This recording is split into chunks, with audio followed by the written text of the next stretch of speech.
a todos, mi nombre es Gabriela Cantón y el día de hoy vamos a hablar sobre el marco de la intervención del Estado en la economía. Si bien existen diferentes posturas sobre cuál es el papel del Estado en los asuntos económicos, existe consenso sobre la importancia de su participación para mantener las finanzas públicas sanas. Antes de desarrollar argumentos específicos sobre cuál es el papel del Estado, debemos definir qué es la economía.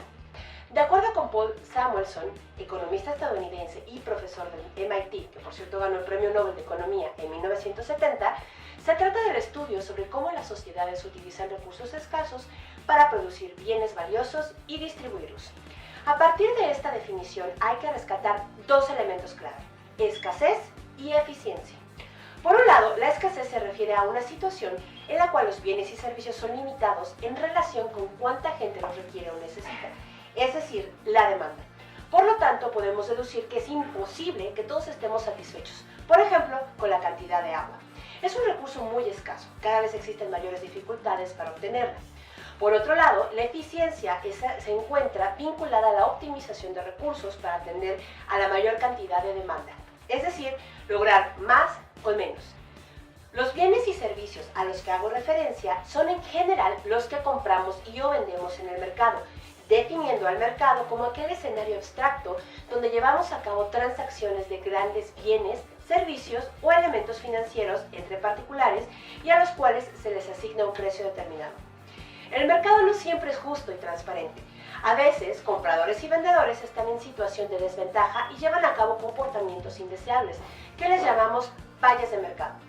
Entre las fallas de mercado más conocidas se encuentra la ausencia de competencia, que deriva de la conformación de monopolios. Los monopolios suceden cuando un solo proveedor ofrece un bien o servicio, de tal forma que si uno quiere obtener dicho bien o servicio, forzosamente se lo tiene que comprar al que denominamos monopolista.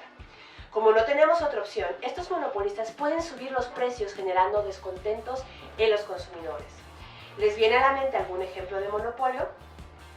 Otro tipo de falla de mercado la podemos encontrar en las asimetrías de información.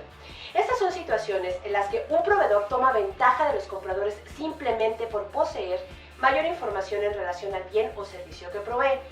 Esto genera que se capturen mayores ganancias, es decir, obtiene mayores beneficios de la información, lo que no sucede en un contexto de competencia perfecta.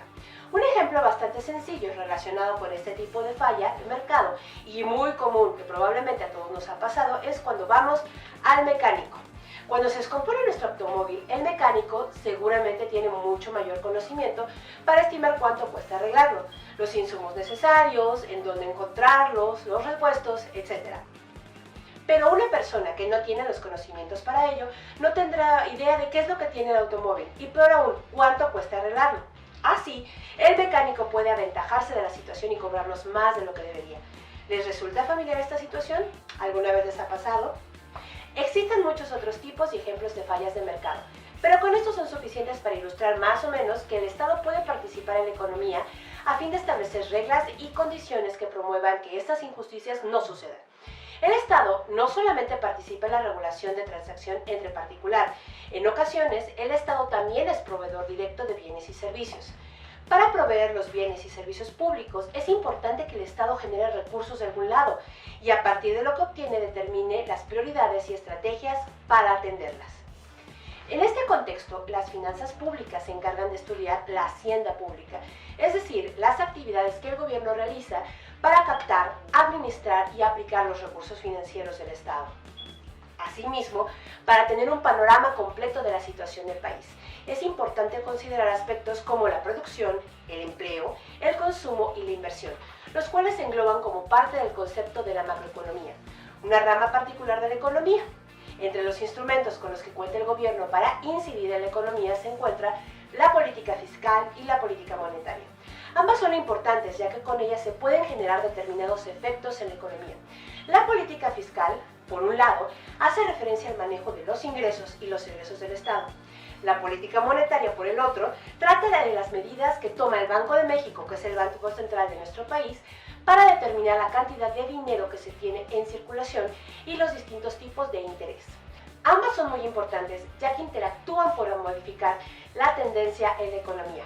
Por ejemplo, en la situación situación de desaceleración, estancamiento o crisis económica, la combinación por un lado de una política fiscal que favorezca la expansión del gasto y o la reducción de impuestos, combinada con la reducción de tasa de interés, estimulará la demanda a fin de contribuir a una posible recuperación económica.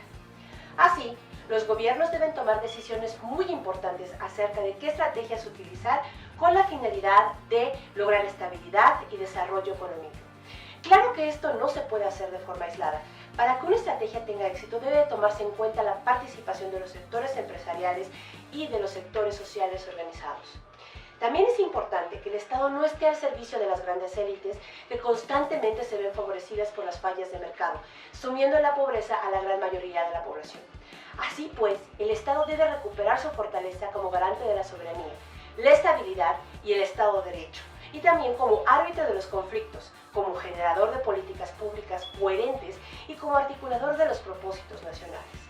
Por ahora, hemos llegado al final de esta cápsula sobre la participación del Estado en la economía. ¿Ustedes qué piensan? Quisiéramos que nos compartieran sus opiniones en el foro. ¿En qué temas se debe participar y en qué temas no debe participar el Estado? Muchísimas gracias, mi nombre es Gabriela Cantón. Hasta el próximo.